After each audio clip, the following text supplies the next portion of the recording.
जैसे सुदामा जी, तो एक दिन सुदामा पूरी बनी कि नहीं। एक दिन था कि घर में लौट के जब आते तो पत्नी पूछती कुछ लाए क्या, बोले कुछ नहीं मिला। तो तुलसी दल जो भोग भी अर्पित करती वही 3-4 हिस्सों में करके जब कई दिन हो गए तो उन्होंने कहा कि हम तो जी सकती हैं, आप जी सकते हैं, लेकिन ये बच्चे नहीं जी सकते। कैसे? वो श्री कृष्ण श्री कृष्ण श्री कृष्ण श्री कृष्ण कृष्ण कृष्ण करते रहते हो ऐसा। तो एक दिन भगवान ऐसे प्रसाद पा रहे थे, भोगारोग रहे थे, तो ऐसे प्रथम कवर ही ऐसे करके ऐसे हो गए। तो रुक्मिणी जी ने कहा ये स्थिति आपकी तब होती जब कोई भक्त दुखी होता है। कौन भक्त दुखी? तो उनका मेरे एक मित्र हैं बचपन के, सुदामा जी, कई दिन हो गए आज उनके घर में भोजन नहीं। बोले प्रभु आपका मित्र हो, भोजन नहीं, आप इशारा करो त्रिभुवन की राज्य लक्ष्मी, क्योंकि महालक्ष्मी का अवतार है रुक्मिणी जी। बोले इशारा तो तब करे ना जब उसके अंदर इच्छा हो, उसके अंदर इच्छा ही नहीं। तो रुक्मिणी जी ने कहा प्रभु अब हम नहीं सह सकती, आप जाओ और इच्छा जागृत करो।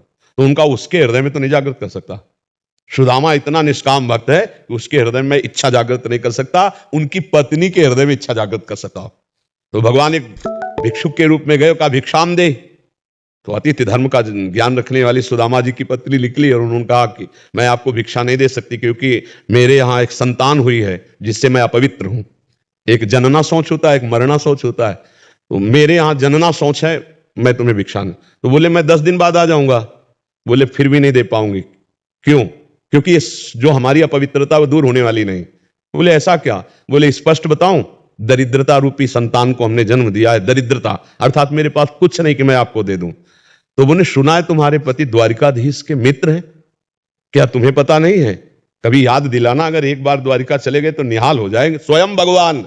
और भगवान जब उनकी पत्नी आई तो उन्होंने कहा सुना है आपके मित्र श्री कृष्ण द्वारिकाधीश है। बोले हाँ।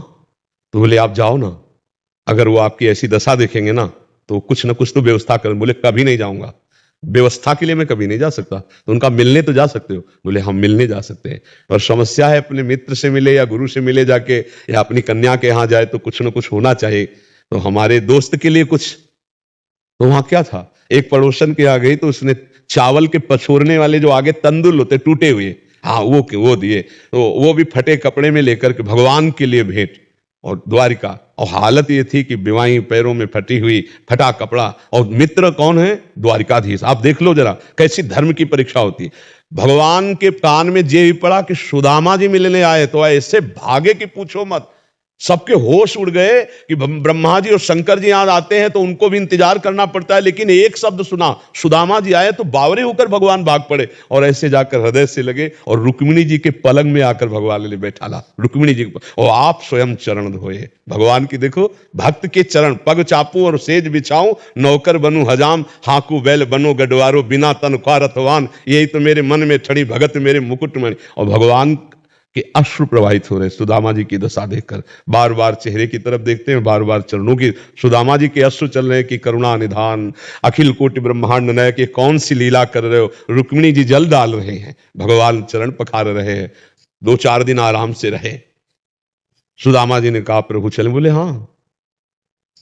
सुदामा जी मन ही मन हंस रहे कि कह रही थी चले जाओ, कुछ व्यवस्था कर देंगे। हमारे श्री कृष्ण इतने निरपेक्ष है कि जानते इस दरिद्र ब्राह्मण को कुछ दे देंगे तो मेरा भजन भूल जाएगा, इसलिए कितने कृपालु है। अच्छा प्रभु, तो बोले जो एक कपड़े नए वाले हैं ना, इनको रख दो, नहीं रास्ते में कोई चोर परेशान करेगा, अपने पुराने पहन लो।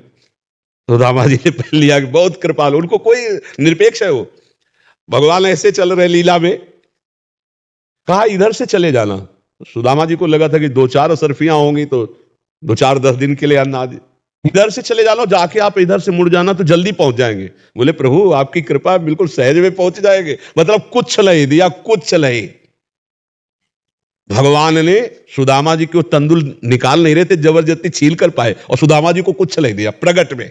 सुदामा जी बहुत प्रसन्न हो रहे कि मेरे श्री कृष्ण परम कृपालु हैं, क्योंकि उन्होंने माया या कोई भोग इसलिए नहीं दिया कि हमारा चित्त प्रभु किसी और कहीं न जाए। ऐसे मगन होते वहां पहुंचे तो दृष्टि गई कि हमारा नगर तो इसी क्षेत्र में था, ये तो पूरी द्वारिकापुरी है।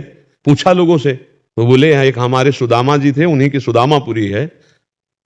जब देखा पत्नी आरती करने आ रही है, जैसी द्वारिकापुरी वैसी सुदामापुरी की रचना हो गई। ये हर भक्त के जीवन में होता है, पर दिगना नहीं चाहिए, मतलब कमजोर नहीं पड़ना चाहिए। तो हम कह रहे हैं आज तुम्हारा समय कमजोर है, लेकिन आज का जो तुम बीजारोपण कर रहे हो धर्म का, भजन का, ये जब